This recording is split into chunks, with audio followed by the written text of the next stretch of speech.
Kasih. Mai. Kau, tu kek siapa? Oh, kek aku. Hari ni birthday aku. Kau tak cakap pun kata hari birthday kau. Kalau tak boleh aku sambut sekali. Adalah. Duduklah.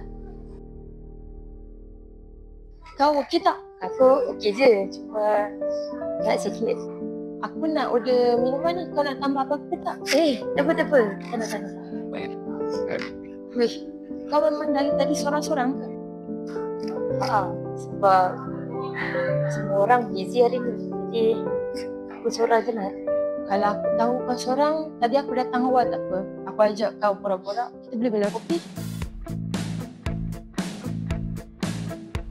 Okay, pulang balik. Aku nak sambut birthday kau betul-betul ni. Tak payahlah. Diam. Birthday kau lah.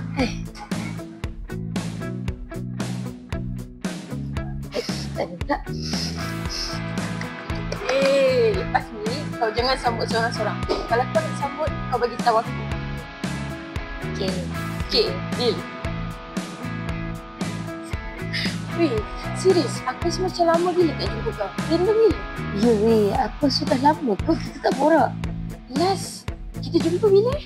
Rasa masa zaman study kot. Lama gila. Ya weh, lepas tu masing-masing dah busy.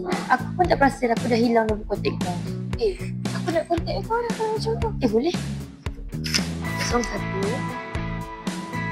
9 Cik, lepas ni, deal lah. Kalau apa-apa, kau kontak aku je. Okey, deal. Pasti tak adalah aku hilang nombor kau. Okay.